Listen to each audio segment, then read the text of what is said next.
So I'm a vocal feminization coach. I've been teaching vocal feminization for around about the last 4 years now. It's been a long while. And I've been teaching for a little bit of a while here. I love my job so much. It's a pleasure and a privilege to do what I do. You can find me over at transvoice.com. I've worked with Seattle Voice Lab and here at the Academy I'm the head coach. If you're interested in one-on-ones with myself or Jess, another coach here at the Academy, please do get in touch. We also have Savvy on the team who's doing some fantastic workshops every other Sunday. If you're interested in voice masculinization or androgenization, that is also your place to go. Loads of great stuff there on the voice front. So today, what we're going to be doing is going through a little bit of safety, a little bit of the basics of vocal feminization, things that we're looking at. And what I want to do today is to try and get through as many people's questions as I can. I know that at the end of our sessions, it feels as though, oh my God, I've always got more questions than time to give answers. So what I really want to do today is go to lots of different people and find out where they are, to get as many as we can in, where they are in their voice and how we can move forwards. And hopefully, if you've got a question, please do be brave and ask it. There's a lot of people will hopefully have the same question, but maybe not be brave enough to ask that one as well. So as we go through this here, just to let you know a few little ground rules. It would be great if we can keep conversation in the stands to a minimum just while we are going through the lesson, because it can get pretty loud. But if you do want to have a talk, please do explore the Academy and come back whenever you are ready. If you are wanting to volunteer today, I want you to make sure that you've got a few settings correct in your voice settings. If you open up the little menu, go over to the speaker, go down to the voice, and if you please make sure that you have your microphone on toggle, that you have your threshold all the way down, and you have noise suppression turned off, that would be fantastic. That'll mean I can hear all of your wonderful voices as they come through. Okie doke. So just to get a quick show of hands here, who has been to one of these before? I can see quite a few familiar faces, and I can hear a lot of yippies, which we had last time. Yeah, perfect. And who's here for the first time today? Yeah, perfect. Quite a few newbies as well. Thank you so much. Now, at different points today, I will be asking you to go ahead and raise your hand. If you're on desktop, just spam that space bar, and that'll be fantastic as well. So to begin today, what I want to do is talk about safety briefly. I know that a lot of you have probably heard this before, but it's just so important, I think, to make sure that we have this all ironed out at the beginning. Nothing that you do should hurt. Okay, that's rule number one with voice stuff. No pain, no gain does not apply. If you have any sort of pain when you're using your voice, when you're doing an exercise or afterwards, please do stop what you're doing, give it a rest for the day, and maybe let a vocal coach know. If you find that you give it a rest for a day and it comes back, then definitely I would say stop practice and get in touch with a professional that can see maybe what is happening with your voice. There should be no pain in this process here. Okay. As well, if you find that you've got any unintended change to how your voice feels or functions, these things can include if you sound like really hoarse all the time, no good. If you found that your voice is like really shaky and unsupported, no good. If you find that you can't get as loud or as quiet or as high or as low as you used to be able to, that's also a sign that something may be going wrong. Or if it just feels different. If you wake up and you find that your voice is just not playing ball, you can't get to high notes maybe, or it just feels like it's taking more effort to produce. These can all be signs that something might be up, and it's a good idea to reach out to a professional. And we have brief consultations as well. If you are concerned about anything of the sort, we have like 20-minute consultations on the website as well. So outside of that, there are a few things that we want to encourage and a few things that we want to avoid. We want to avoid any sort of smoking or vaping, try and minimize it or quit if you can. It includes cannabis as well, just because it can irritate your voice and make it much harder for you to get the goals that you want to get. Okay. Some other things as well. If you have acid reflux, try and manage your symptoms. Oh my gosh, I can't English today. Symptoms as much as you can, because acid reflux will have a big effect onto the voice. Try and keep hydrated as well. We want to make sure that you're keeping plenty topped up with water and you get a good old drink of water at least an hour before practice, because it does take time for that fluid to reach your vocal folds and affect the voice in the way in which we want it to.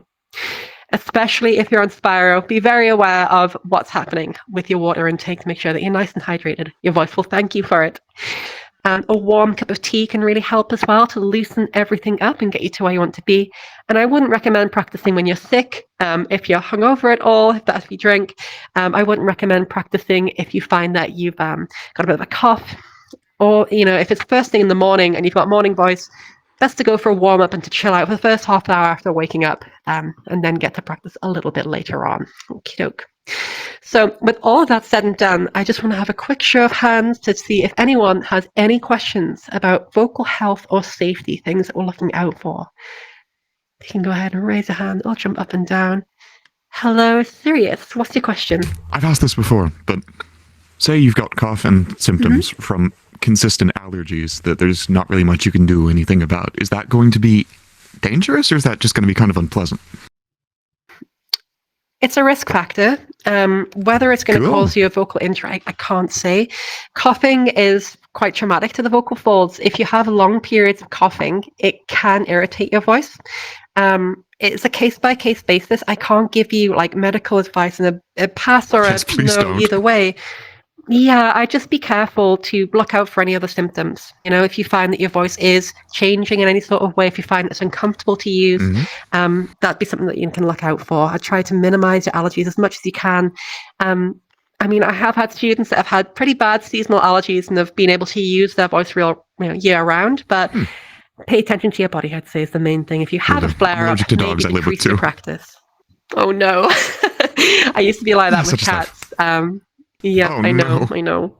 Oh, I've got 2 cats, so, you know. They're worth it. Absolutely. Any other questions about safety? I see someone, Violet Sammy. Hello, what's your question? So I don't drink water a whole lot during voice training. Like, I don't know why, but it's the only way I can like convince myself to like drink water or like find a way to getting water into my routine of voice training.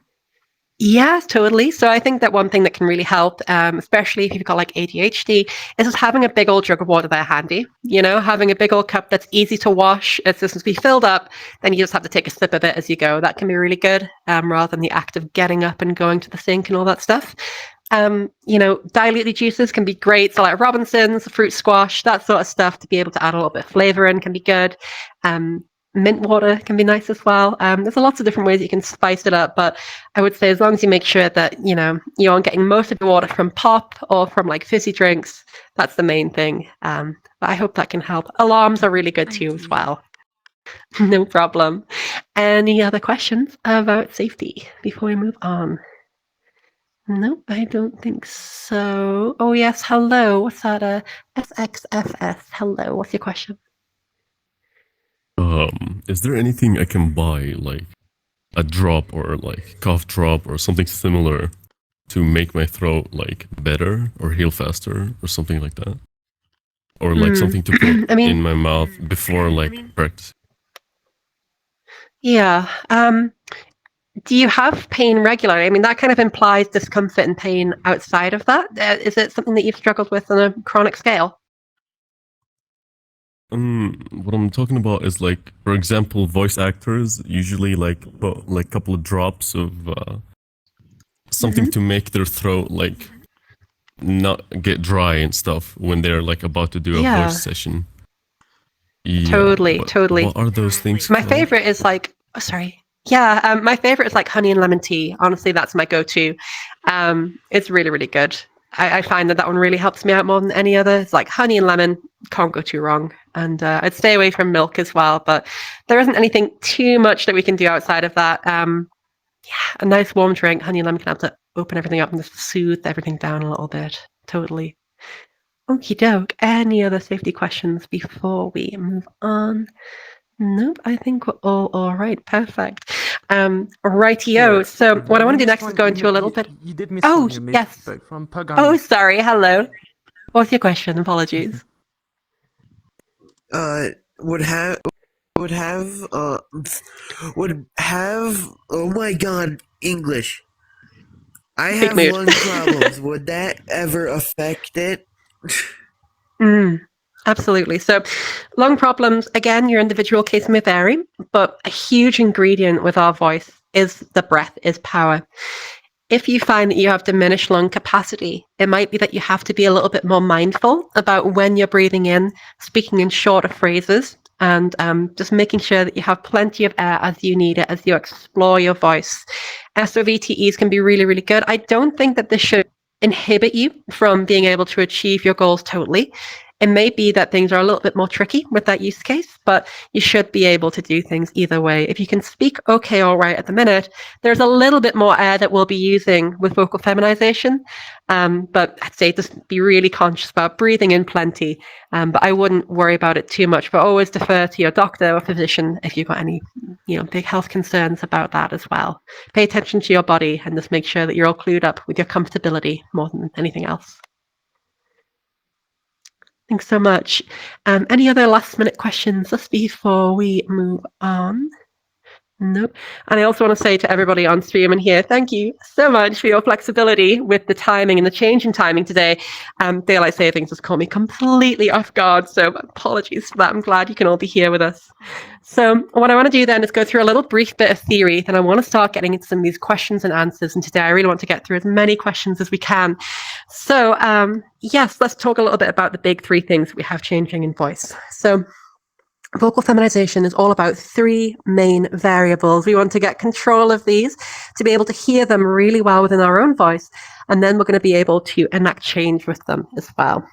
Does anybody know what one of these variables might be? If I can get just a show of hands if anyone's feeling brave. And Loon, hello, what's one of these three variables? Resonance.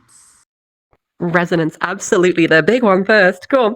So resonance is all about how these different areas, if you're on Quest, I'm sorry, we're working on some tech issues with this, but you should see on your screen a bit of diagram. And these three areas are what is responsible for resonance with gender. We have the throat, R1, the mouth, which is R2, and the lips, which is R3. We do also have the nasal cavity, but that isn't as implicated in gender, so we're just going to leave that out for now. What happens in a T-based puberty is that this space here, this throat space, is going to get bigger. It's going to get longer and wider. So what we need to do is find ways to reduce that back down. Okay, and this has a tremendous effect onto the voice. So we describe resonance in terms of dark or bright. So if I stay on this pitch at the minute, hello, and if I get steadily darker, making that space within the throat bigger, hello, hello, hello, hello. You can hear that even though I'm speaking at the exact same pitch. It really sounds different to hear. So a huge modifier. Our ears are very well attuned to this. And it makes a lot of sense, really. If you think about it, if we grab anything to talk into, like maybe like a cup, for example, that I've got here, and if I talk into this cup, you can hear that the sound really changes. Sound is very alive. It takes on the characteristics of its container. And so if that space is really big, we're going to sound more mask. If that space is nice and small, we can sound lovely, bright, and femme. We've also got some mouth space here, R2. That's great for some aesthetic shaping, because if my mouth is too big, oh, it might sound a little bit off. If it's too small, oh. Again, might sound off. We can open and close that mouth for kind of aesthetic taste. And we also have the lips. When the lips are nice and out the way, hello, nice and bright. If the lips are covering the mouth, hello, it gets a little bit darker. So we especially hear this in things like O's. Here is an O with my lips forwards. Oh, and my lips apart. And you can hear a really big whoosh opening up to that sound. Really, really useful. If you find that you're getting dark on your R's, your W's, your O's, and those sorts of sounds, it may well be an R3 problem. We need to get those lips out of the way. Okay, let's do a little bit of a quiz with this. I would like everybody to go ahead and move on into the middle of the stands here. And I want to do a little bit of a quiz with you all. So a really important thing is telling the difference between pitch and resonance to be able to pull these two things apart. We don't want one to change with the other, which is what naturally often happens. So over on this side here, this is going to be a pitch change. I'm going to make a change. It's either going to be pitch or it's going to be resonance. On this side over here, it's going to be resonance. So it's going to be your job to tell me by moving either to the pitch side or to the resonance side which one I'm changing. So for example, E, that'd be pitch. This one, E will be resonance. Okay, let's have a little bit of a go with this again. Pitch over this side, resonance over this side. Here we go. Oh. What do we think that sounds like? Is that change in pitch in the note, or is it a change in the resonance? And well done to you all. Absolutely, that was indeed a change in resonance. Let's get back to the middle. Let's do a couple more of these. E. What did that one feel like? Oh, yes, an overwhelming shift to this side. Beautiful. Oh, absolutely. That was pitch. Perfect. Okay, back into the middle, please. Let's try this one out. Yo. Bit of a funny one. What's changing there? Oh, this one's a bit more divisive. Yeah. Well done, everyone. It was, in fact, resonance. Really good job. Apologies for people on this side, but it's a really good question, this one. Why is that happening? Well, when we get down to lower notes, resonance is like a polish. It doesn't change what the raw material is. It only buffs it up. So if my pitch is super low, yo, and I get really bright there, yo, it doesn't end up sounding femme. It just ends up sounding fuzzy. All right, last one of these before I ask you all to take your seats once more. Have a little listen to this one. Oh. That's a tricky one. Ooh, a bit of a split here again, and this is another trick question I like to pull on people. Wait. Well done, everyone who's in the pitch side. Really, really well done. What happened there was I went to the same note in a different octave. So tricky, I know. I'm trying to catch you out, but you all did really, really well. When we have two different notes in different octaves even, it sounds like they're in the same place, and it's easy to mistake that for resonance, but you're absolutely spot on. Great job, everyone. Please do take your seats. You nailed it. Really, really, really good work. So that's resonance in a quick nutshell. If you've got any more questions on that, please do visit VODs 2 and 3 on the YouTube VOD channel. Let's take a look at the other two things really quick. Does anybody know what else we have going on outside of resonance within the voice? And JD, I can see you jumping up and down for joy there. What's the answer? The larynx. Well, the larynx. What about the larynx? It's definitely involved, but what voice quality are we looking at? Not too sure. Not to worry. I'm going to take another answer. It's a good try. I can't get my words out today. Oh my god. It's a good try, but not what I'm looking for. Alrighty. Dahlia, what's another answer? What's another thing we're looking at? Vocal fold mass? Absolutely, yeah. Vocal fold mass is a big one. It's also commonly known as vocal weight, hardness or softness, power. There's a lot of different synonyms. There's a lot of different terms that apply to this. For us here, we're going to use vocal weight, but absolutely, I know that other teachers are calling this vocal fold mass in a more anatomical approach. So vocal weight, vocal mass, oomph, drive, buzziness, all of this is encapsulated within weight. The way in which we can think about this here is how hard our vocal folds are slapping together. Is it that they're really nice and light when they come together, or are they really like going at it? One thing that I really like to do with this one here is to go ahead and get everybody to imagine a really cute animal. It could be a dog, it could be a kitten. I want you to imagine this really cute creature, and on the count of 3, I'm going to ask everybody to give me a really nice soft ah. Okay, here we go. 3, 2, 1, and beautiful. Yes, absolutely perfect. That's why you all are getting better at this every week. Great. So that's soft. It's light. Absolutely. Now let's go into something that's a little bit heavier. You imagine that creature again, but it's just thrown up all over you, and it's terrible. We're going to go for a very buzzy ah. All right, here we go. 3, 2, 1, and ah. Yes. Perfect. Alrighty. So again, I want everyone to come into the middle for me, and I want to go through a little bit of a quiz with vocal weight for this one. Okay. So on this side over here, this is going to be a lighter vocal weight. Well, I'm getting lighter. Over this side, it's going to be I'm getting heavier. Okay. I'm going to make 2 different sounds, and I want you to tell me, am I getting lighter or am I getting heavier? Have a little listen. Hello. Hello. Was I getting lighter there? Or was I getting heavier? What do we think? And indeed, spot on. Good job of being brave. I'm afraid that the right answer is lighter with that one. Sorry, it's heavier. Oh my god. Hello, heavier. Oh, my brain. Time to messed up left and right. No, I'm not trying to. Let's go through a few more of these. It's not even a real word. Here we go. Oh So my again, God. What? 1, 2, 3. 1, 2, 3. What's happening there? Am I getting lighter or am I getting heavier? Good. Absolutely. It is heavier indeed. Good job. And back into the middle. This one's going to be a little bit more subtle. Okay. Hello. Hello. What do we think is happening there? Is that getting buzzier? Hello. Hello. Lighter. Absolutely. Spot on. Okay. And into the middle for one more of these here. Let's see what happens if I do this again outside of the normal range, if I go into a lower pitch. Hello. Hello. What's changing there? Is it getting lighter or heavier?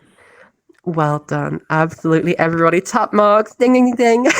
Perfect. And take your seats once more for me. That's awesome.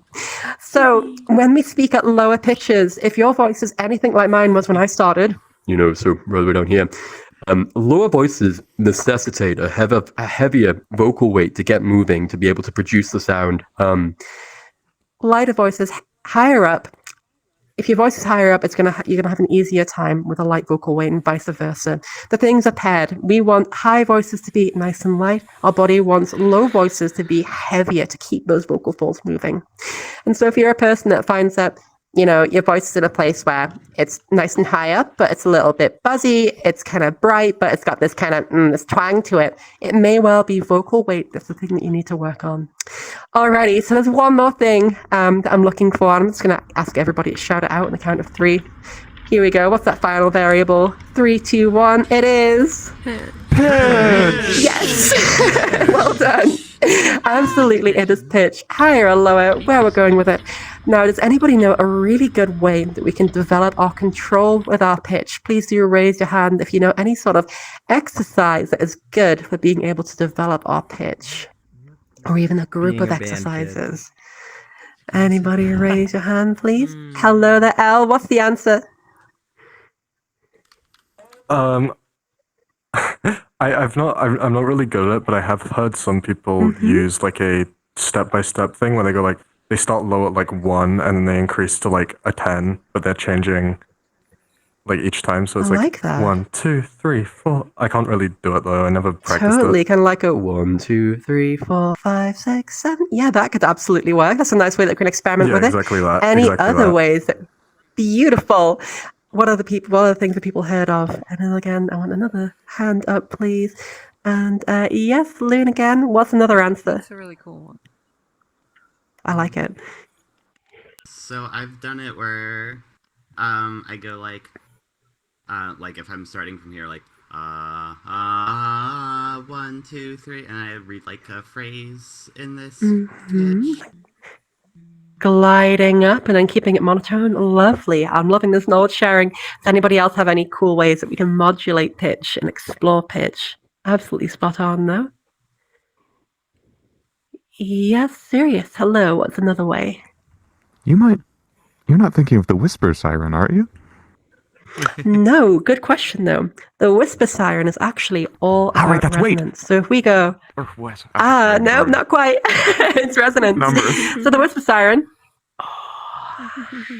It's the way in which we can move our whisper. The fun thing about resonance is, if we feminize our whisper, we feminize our voice. Hello, hello. If I have a big dark whisper, I try and speak through that. Sounds really heavy, right? Well, it sounds really dark. So if we feminize the whisper, we feminize the voice. And the whisper siren is a great way that we can explore that, but not what I'm looking for. Another thing that I'm looking for is SOVTEs as well. Did anybody come to the SOVTE workshop 2 weeks ago? Awesome. A few people made it that. Awesome. If you aren't too sure on what these SVTEs are, if you're somebody that is struggling to get your pitch off the ground, you feel that when you try to, you get like really tense and tight, SOVTEs are an amazing way for you to be able to loosen up your voice and explore new ways to be able to use it. So we've got pitch, resonance, and vocal weight, and by mastering these three things, we can get fantastic changes with our voices, okay? Now, this is going to help to set the context for the rest of the session today, where we're going to be taking a few different questions and answers. And I would like, if you've got a question, for you to feel, okay, come out on stage and for us to have a little bit of a chat about it and a discussion about it. And I'm going to try and get through as many people as I can today. We're going to do something a little bit different than normal, to see how it all works out. Now, Aware Wolf, I saw you with the first question. Now, if you can come up on stage, please, and let's have a little bit of a chat about it. So, what is that question that you've got, Aware Wolf? What are you thinking? Yeah, 1 second. So my question is that I am able to get a pretty consistent fem voice when I'm talking in like VR chat, like a normal volume. But when I try IRL, it's a little harder because it's like when I talk louder, it's hard for me to stay as consistent. So I was wondering if you have any tips on like talking a bit more loudly in a crowded setting that's loud, but also keeping a consistent sounding voice. Yeah, great question. Awesome. So there's two different components to this. A big thing for me when I feminized my voice was that it felt so different to how my old voice felt, right? So my old voice, really rumbled in my throat and my belly, in my belly, in my throat and my chest. I could really feel it. There's a lot of vibrational feedback that was coming through. This new voice this voice that I'm now living in full time, it feels a lot more subtle. There aren't as many vibrations. It's a lot less physically present within the body. So the first thing I'd say is know that you won't feel as aware of your sound and that you may actually be louder than you think you are. And a really good way to check that is just a brief recording. Even if you're in a busy place, just being able to, hey, yeah, hello, and just see how your sound is cutting through in that environment. Give it a quick listen back. And if you can hear it all right without your mic being right up there, it's just like in the room next to you and you can hear yourself as loud as other people, it's a good sign that you're in the right ballpark. But if you are in an environment where you really need to go ahead and project and cut through, we need to think about this in a way that if our volume's going up, our vocal weight is going to get heavier. We can't really project and get loud with a really nice soft vocal weight. We're going to have to get heavier to do that. To accommodate for that raise and heaviness, I want you to also make sure that you're raising up your pitch a bit and raising up your resonance here. We want to be nice and bright and high so it cuts through and keeps the integrity of the gender of the voice intact. What I want you to do is to go ahead and listen to cis women do this as well. When they project, when they start to yell, you'll notice the same behaviors. It's not that, just staying here and getting louder in the same place, because it starts to sound more androgynous. Instead, 1, 2, 3. 1, 2, 3. I'm raising up my pitch. I'm making sure I'm keeping plenty bright as I start to push that voice up there. A nice little mechanical tip that you can do is making sure that you open your mouth up nice and wide if you're yelling, like, hey. Our mouth actually acts as like a little bit of a megaphone, to be able to project that sound a little bit further. But let's give this a go, Werewolf. And what I want you to do is to give me a little bit of one of these. We're going to go to this pitch here, first of all. And I want you to give me a nice soft 1, 2, 3. 1, 2, 3. Try that, please. 1, 2, 3. Oh, you're too high up, I'm afraid. I want to come all the way down to 1, 2, 3. 1, 2, 3. That's better. Good. Now let's see what happens when we project. I want to really put it up there. 1, 2, 3. Can you give that a go, please, for me? 1, 2, 3. That's sounding great. That's sounding absolutely great. If that's how you're sounding when you're projecting in a busy environment, I don't think you've got anything to worry about. Do you have any follow-up questions on that one? Beautiful work. I think that's it. Also, I was wondering about laughing too, because laughing sometimes I've heard in feedback where it's like, oh, your voice sounds good, but when you're laughing, it sounds a little forced. But I think it just depends on the situation. I was wondering like how to get like a laugh that doesn't like get you clocked when you find something funny, basically. So yeah, totally. It's one of these things which is really hard to practice because it's very difficult to get an authentic laugh and be like, ha ha ha, for that to be what you practice, right? That laugh is also great. The main thing is being really aware about what our breath is doing. Remember our whisper, our breath informs our voice. So if we're ha ha, and it's nice and bright, that should be really, really nice, as opposed to ha ha, if we've got that sort of inhale coming in, the next sound that's going to come out is going to be darker. So listen to the breath as a way to be aware of that. I'd say be brave and exploring as well. Like, feel free to go up into your M2, up into that kind of higher falsetto zone. And when you have a good laugh with friends in a safe environment, just start to try out different things. Start to see what happens if we get a little bit of a squeal in there, if we kind of push it up a little bit higher. Use that as your little test zone for you to be able to find out what works for you, what feels comfy, and what doesn't make you feel gross. Then start to roll that out outside. It's a difficult one to practice directly, but awareness, being free and exploring it in safe places is a great way that we can get a more holistically balanced laugh as well. But thanks so much for your questions. Alrighty, we're going to take a few more questions here. Thank you so much. I'd love, again, for somebody to raise their hand, please, for me. If you've got a question. And Disaster Girl, hello, if you can come up on stage, please. Alrighty, Disaster Girl, how can I help? So I've been told a few times that I sound like I'm out of breath when I'm talking, in femme voice, that is. Is there something you can do to work on that? Yeah, sure. So why don't we try seeing, I can't hear that at the moment. Can you do me a favor and read those from When the Sunlight all the way to Beyond the Horizon, please? When the sunlight strikes raindrops in the air, they act as a prism and form a rainbow. The rainbow is a division of white light into many beautiful colors. These take the shape of a long, round arch with its path high above and its two ends apparently beyond the horizon. Now, did you feel that you're running out of breath there? Did you feel like that kind of Yeah, I did. breathlessness? Interesting. Okay. To me, it didn't seem super apparent. If you are finding this comes in quite a bit, I mean, I've heard a bunch of people that are really going on empty. If you're starting to feel that, okay, we're starting to get into a bit of a croak and a bit of a fry land, we just need to take that breath in. Again, it comes back to awareness and listening to the body and phrasing.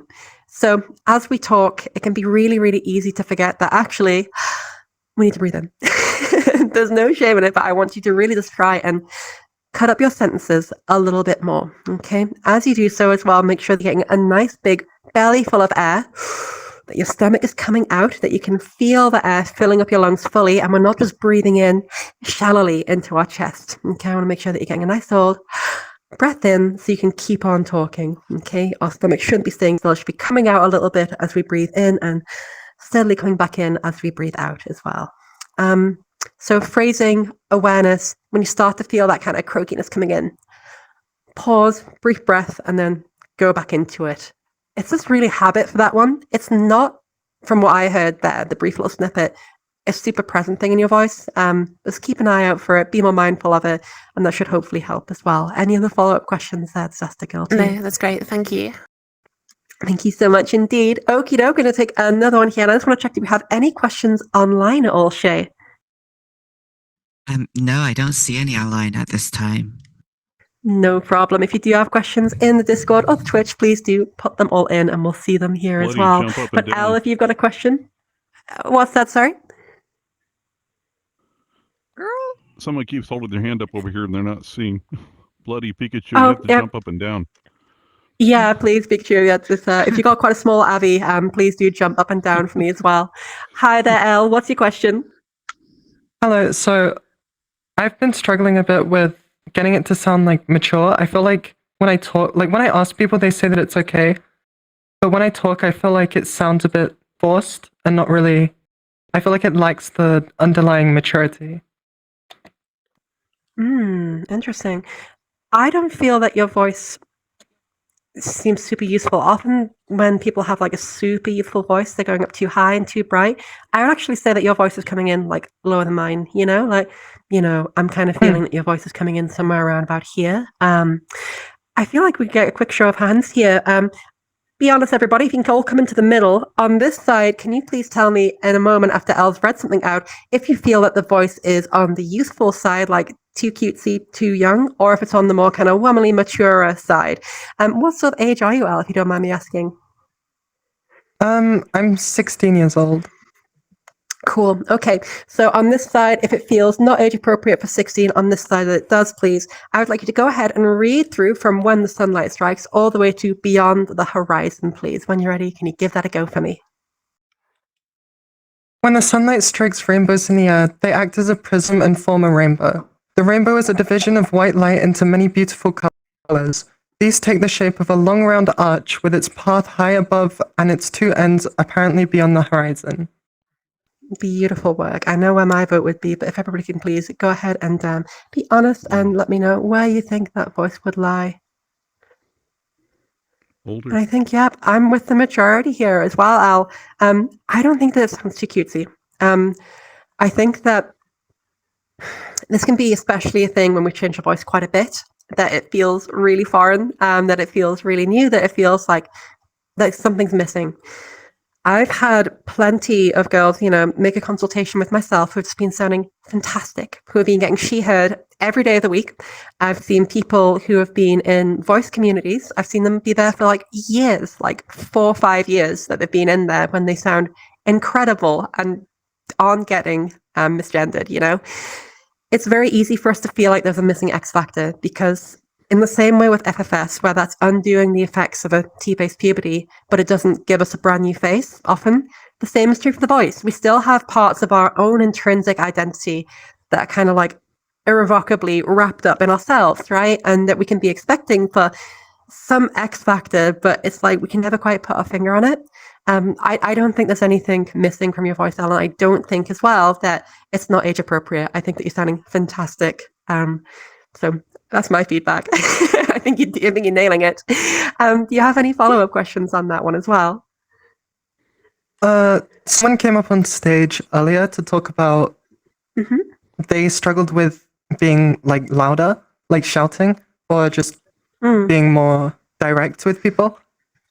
I find it hard. I find like I'm losing my voice when I go to the quieter end and I'm trying to talk like subtly, like say late at night and people are sleeping. And I'm trying to reduce my overall noise. I feel like I end up losing a lot of the like resonance, and I end up going to a more like this, which I'm not really happy with. Okay, let's try something. What I want to do is to go to a pitch here. I want to start off kind of loud, and we're going to kind of side through it and get softer and softer as we go down to the pitch. I want you to try and mimic me here. We're going to go. Ha. 1, 2, 3. Good. And Sorry, then I want you to that. count at the end. That's okay. Let's do that again. So going from top to bottom, high to low, and as you come down, getting softer and softer, then give me a nice 1, 2, 3 at the end. It should sound like this. Ha. 1, 2, 3. Can you give that a go for me? Ha. 1, 2, 3. Well done. Okay, let's do that one more time. And then this time I want you to read that top line from when the sunlight strikes all the way to form a rainbow. It should sound like this. Ha! 1, 2, 3. When the sunlight strikes raindrops in the air, they act as a prism and form a rainbow. Nice and soft and quiet. When you're ready, give that a go, please. Ha! 1, 2, 3. When the sunlight strikes raindrops in the air, they act as a prism and form a rainbow. A rainbow is a division of white light into many beautiful colors. These take the shape of a long round arch with its path high above and its two ends apparently beyond the horizon. Really, really, really good job. Would you say that's around about the same volume that you're looking at when this problem occurs? It is around about there. So when we have less energy within the voice, when we're being really quite quiet, late at night, we don't want to be heard. If you have any pre-existing problems with the consistency of your resonance, if we have more vocal fry coming in, it may be that vocal fry is exacerbating that or bringing that problem to the surface. So what do I mean by that? Well, with vocal fry, when I go like, in my M0, and I'm kind of talking in this really quiet, subdued voice because oh my God, I can't be heard. It's half whisper and it's half just starting to be voice, just starting to be fry. Vocal fry, the pitch of vocal fry isn't determined by pitch. It's actually determined by resonance, So if I go, I'm using the same muscles as if I'm going, which is counterintuitive. Vocal fry isn't pitched in the way that regular M1 voice is. It's not about the tension on the vocal folds and how fast they're vibrating. It's actually more of a percussive sound, kind of like if you flick your throat. Now, as I changed my resonance with that, I hope you heard it, but it went like, and got brighter. So, if you're finding that when you're really relaxed, it might be that your resonance is getting darker than what you demonstrated on the stage, that we're getting like a little bit of this in there instead of this, you know. So what I try and say is keep the volume down, focus on what your whisper is doing. Does it sound like this? Or does it sound like this? It's my fry up here. Or is my fry down here? And it might be those elements which are subtly moving away from you a little bit more. I would say that's where I'd put my money on it, but I think that this is one that I want you to experiment with. When you're in that situation next, listen to that breath, make sure it's up there, and that fry is too. Do you have any follow-up questions with that? Does that help? I think that's me done. Thank you. Thank you. Thank you. I hope it helps. Great. Thank you so much. Okie doke. And just to double check, Shay, do we have any other questions coming in on the streams online? At this time, we do not. Oh, wait. Yes, we do. Sorry. Awesome. I've noticed whenever I'm around my not so good family, my voice depends, or certain parts of in public, into more masculine areas. Is there a way I could practice so that doesn't happen? So it sounds like a little bit of shyness. Yeah, definitely a thing that comes into it. Same. Same. I don't really see my family very much, unfortunately.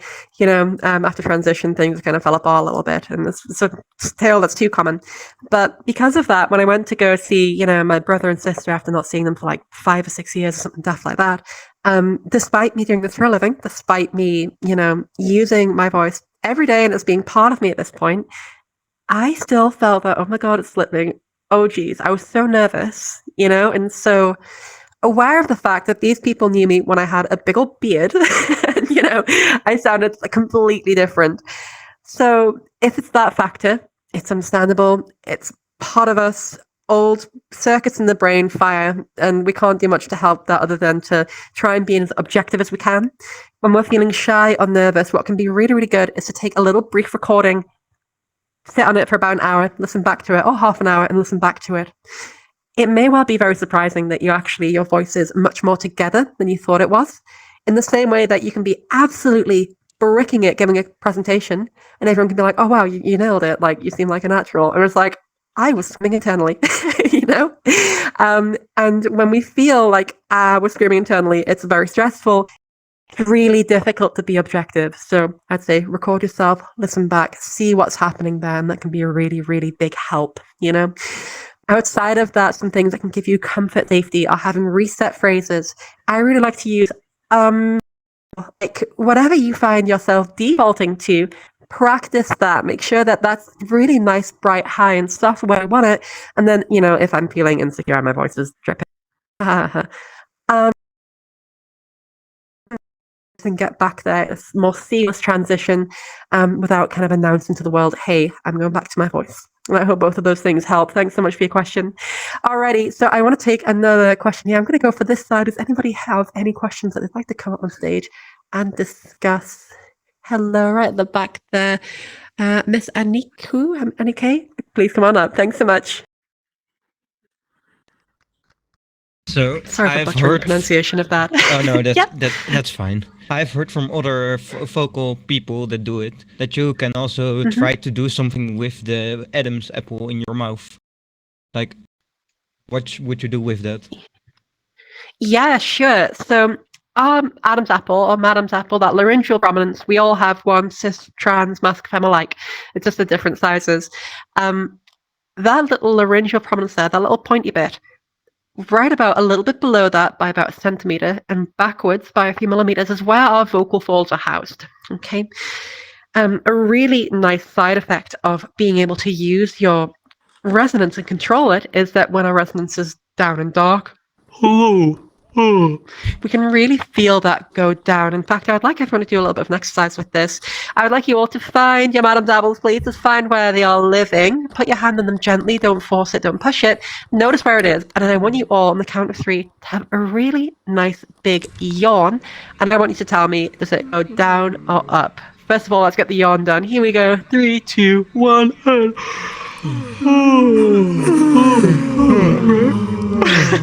Beautiful. Now, did anybody feel that move? Which way did it go? If you can all shout out for me in 3, 2, 1. Was it up or down? Down. Cool. Awesome. Down is the answer that we're looking for. All right. I was going to say, everyone. Thanks so much. Okay, so with that, when we have a dark resonance, our vocal folds, our larynx is going to move down.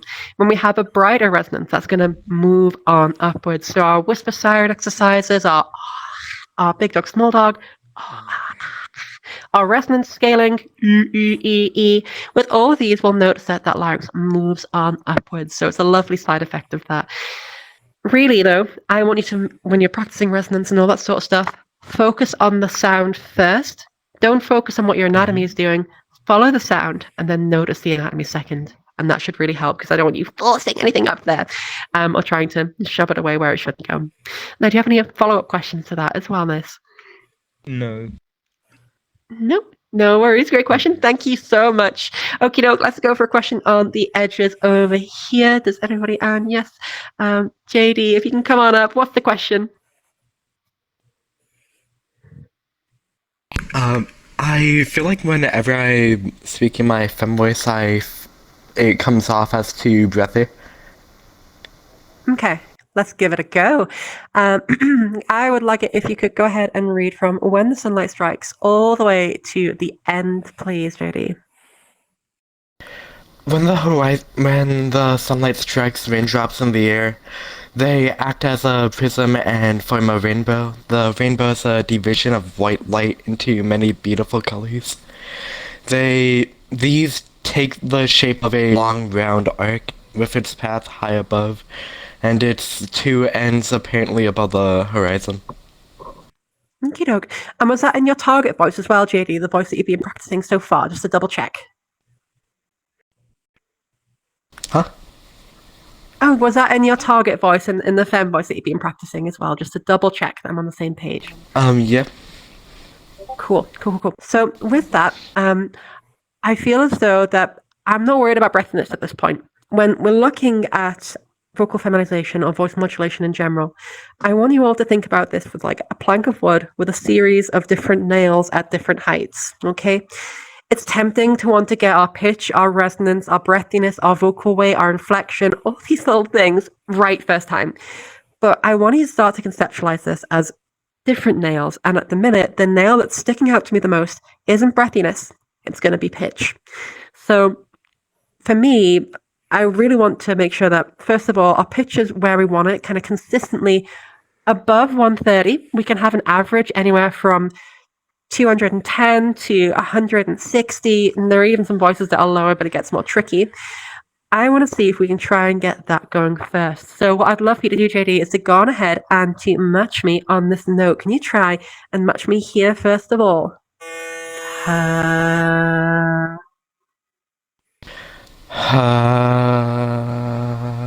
Okie doke. Let's try gliding up to it. You're a little bit too low, I'm afraid. Can you give me a little one of these? We're going to go. Try that for me. You've got it. Perfect. Let's do that again a little bit higher up.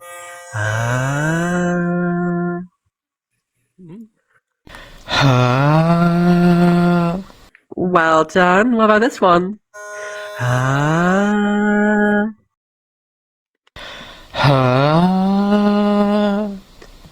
Well done. Now I'm going to ask you to read the first line of this monotone. When the sunlight strikes raindrops in the air, they act as a prism and form a rainbow, keeping it flat like a robot. Try that for me, please. When the sunlight strikes raindrops in the air, they act as a prism and form a rainbow. Unfortunately, we missed the pitch. I'm going to ask you to glide up to it again first and then hold it. Have a listen to this. Ah, when the sunlight strikes. Can you give that a go, please, for me?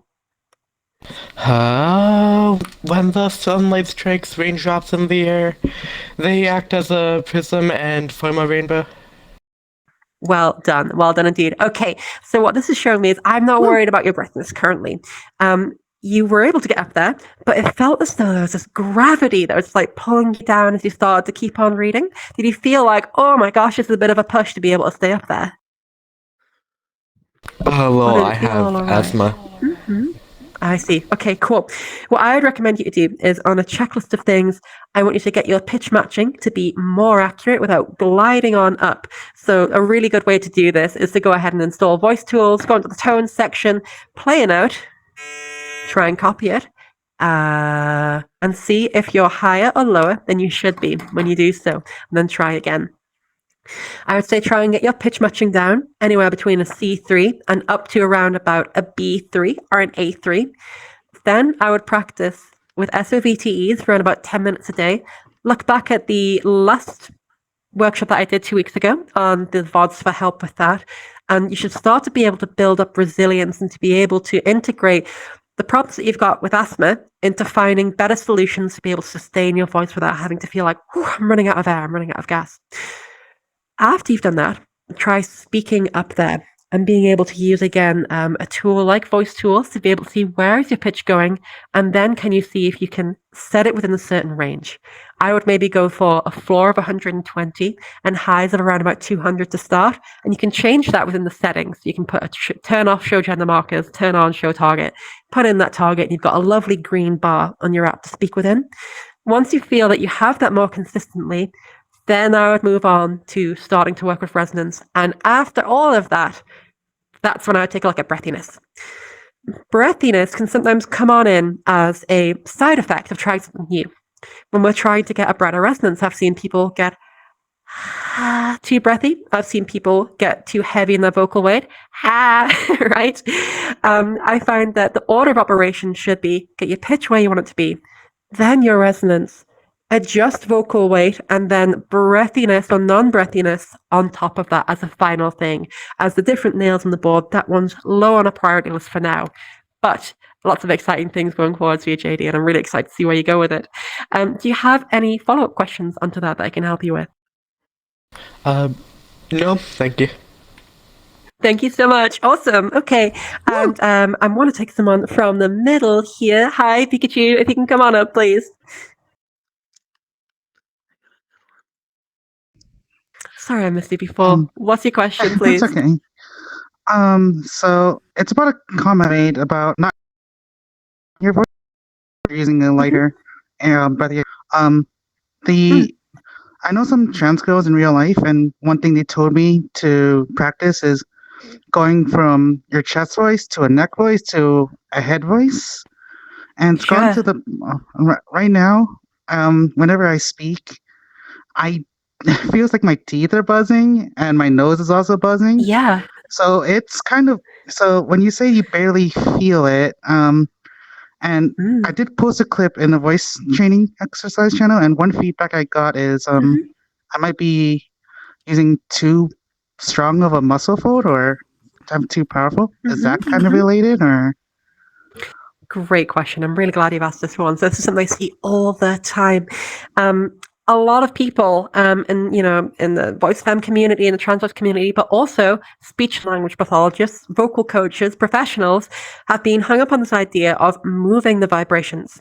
Now, this is a really convenient tool that we can use in that when we notice our vibrations, we can hold on to things where we can't exactly hear ourselves very well. So, if I start off with a big, deep, dark resonance, yo, I feel that in my chest if I move it up. Yo, yo, yo, yo. It almost feels as though that ball of energy, that sound, that vibration, if I was to visualize it as a little ball of light, moves from my chest up into my throat, up into maybe the back of my skull, maybe even as far as the teeth or the nose if I'm getting really nasal. Okay? So those vibrations are good to notice, but they must be secondary to the sound. And here's why.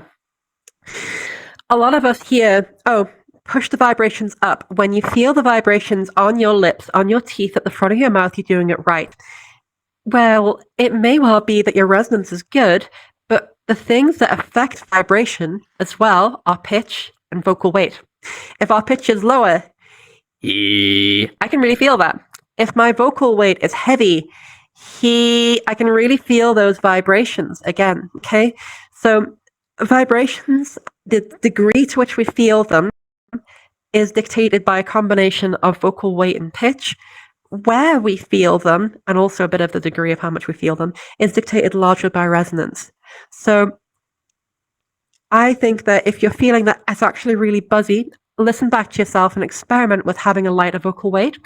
The absence of that buzz isn't evidence that you aren't hitting the mark. In fact, the absence of that buzz can mean that we've got vocal weight really balanced. I barely feel anything at all, right? But if we have like quite a bit more buzz and I'm speaking in the same pitch and the same resonance, yeah, I can really feel it in my teeth now. But the sound is degraded, you know? So it's really, really good to highlight these things, to listen out for them, but don't go vibration hunting. Don't go, okay, I need to feel more of this, because the absence of it could be a sign that something's really, really good.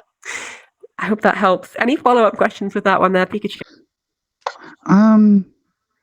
No, that's pretty much it. I guess like Perfect. the exercises for blowing water in a straw and stuff were things I should practice, I guess. They're really good. I mean, you know, with the straw and water, it's mainly about pitch acquisition, of balancing pitch, of managing your airflow. If you're able to go to all these different pitches, get your pitch matching really nice, and you're able to speak pretty comfortably at a B3, let's say monotone, great. SLVTEs will then move from a discovery tool into a nice warm-up exercise or a reset tool. For you, as I'm hearing you, I think you could do with lightening up your vocal weight. You know, I think they're getting a little bit softer, a little bit brighter, and a little bit higher. I think it's a bit of everything that I'd like to see within your voice currently. And it feels as though when it's coming down, it's getting a little bit darker and heavier. It feels as though these behaviors are quite like coupled, and that when we move off of target, that everything starts to like, it's on like a sliding scale and all of them move together. So I would experiment with trying to see more finer control of those different things, and seeing when you do go low, maybe actually soften out even more. We want to give that impression to a listener that, oh my God, these low notes, they're so difficult, right? And I think that can really help you. But thanks so much, Pikachu. Alrighty, now I'm going to go ahead and move back to some questions that are on the streams. Do we have any more questions online, please, Shay? We don't have any more. Awesome. Okie doke. No worries. I'm going to take maybe one or two more questions here. And Maisie, hello. I saw you. Oh, Maxie even. I don't have my contacts in today and it shows. If you can come up on screen, please. That'd be great on stage.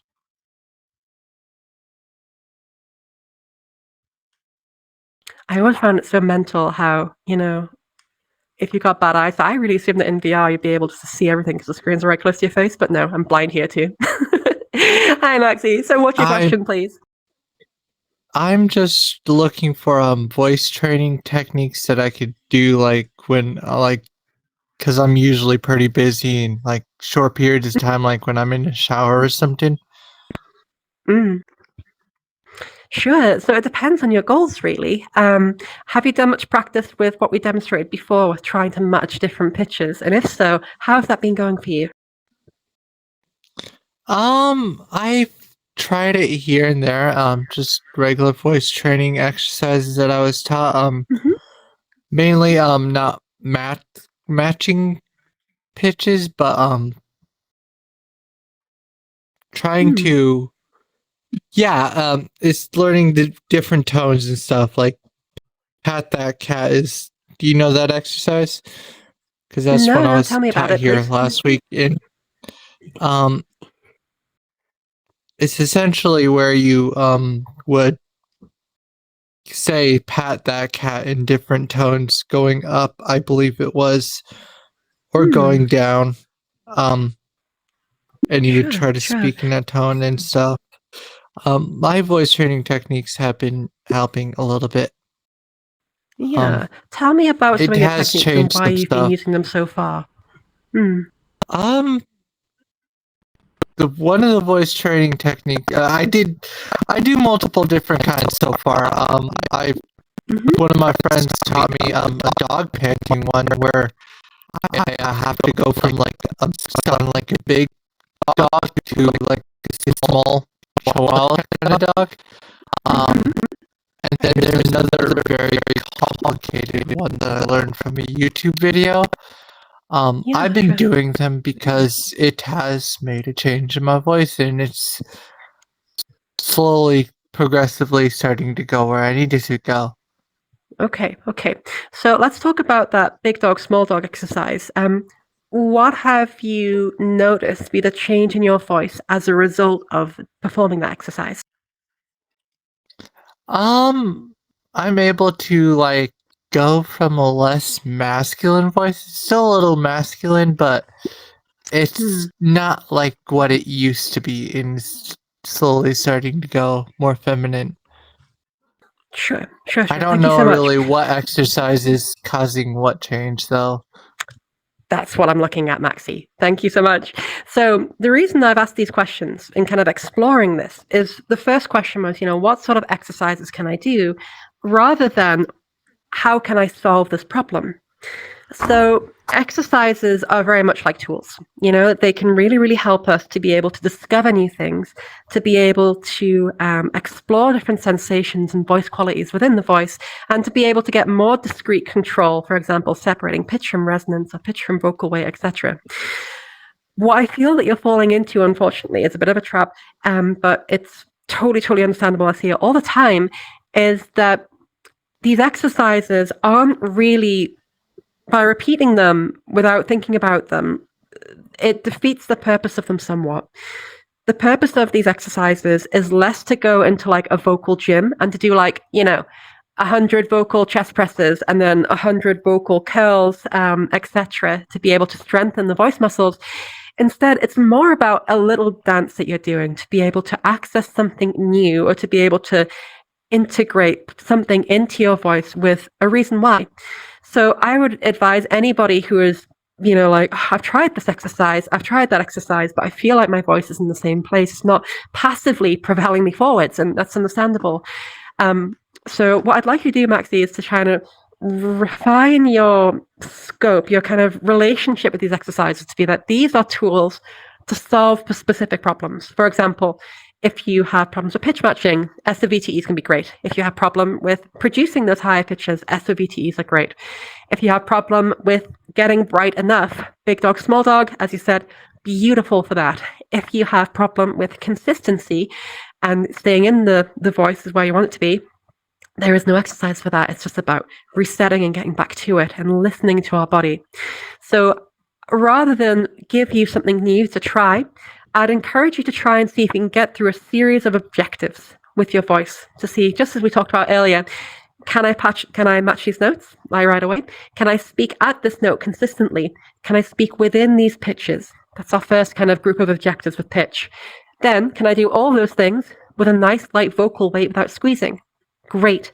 Then, can I do all those things with a really nice bright resonance, and can I get a sound that I love out of that? So start off small, explore your voice, maybe write down the things that you can do, the things that you can't. Then we can start to look at exercises that can target those specifically. And I hope that helps. Thank you so much, Max. Do you have any follow-up questions on the back of that one? Yeah, so if there are like tools to help us get to where we were, where we're going, what feminizes our voice essentially? We do, I would those say. Are just tools. Yeah, so we do. I think it's kind of like if we were to do a dance routine, we can learn these individual moves, We can learn like the funky chicken, we can learn to do like the whole disco thing. I'm a terrible dancer, you can tell. But with that, these are ingredients as part of it. Now, as that goes into a whole routine, we choose when to do those ingredients, and we can evaluate how successful we were in being able to go from one to the other, how successful we are in pulling off these individual ingredients to make kind of a holistic picture of something, that dance that is all together. So the best thing I would say to do is to go on ahead and start off with trying to make sure that you can match pitches really well at the back of your hand, from a C3 to a B3. That'd be a great start. Then take a look. Can you read comfortably on a monotone voice at each of those different pitches? Then can you go ahead and move between, let's say 120 hertz as a floor and 200 as a high? Can you live within that? Can you start speaking within that and seeing how that feels? What if we then change the pitch?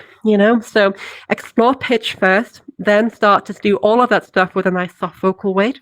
Have that more in your focus and more in your mind. Then take a look at that resonance. Okie doke. I hope that helps. If you feel like you want more clarification, though, be happy to help you in a consultation with that one as well, Maxi. But thank you so much indeed for your time today. And I want to thank everybody as well for coming here today and for your flexibility in this change in schedule. Again, sorry for the change. The time zones are my worst enemy. But I want to thank you all so much for being with me here this Sunday. And yeah, I'll see you in 2 weeks again. And the next Sunday, we'll have Savvy's class coming in again, and we'll be able to go over some masculinization, androgenization stuff as well as feminization too. And Jess is also doing 2 Thursdays and Fridays. But apart from that, that's going to be me for today. So thank you all so much. Have a great rest of your weekend, everyone. Take care. Too. And Jess. Rachel! Thank you all very much. Thanks so much, all. Thanks all. Bye. Bye. Bye.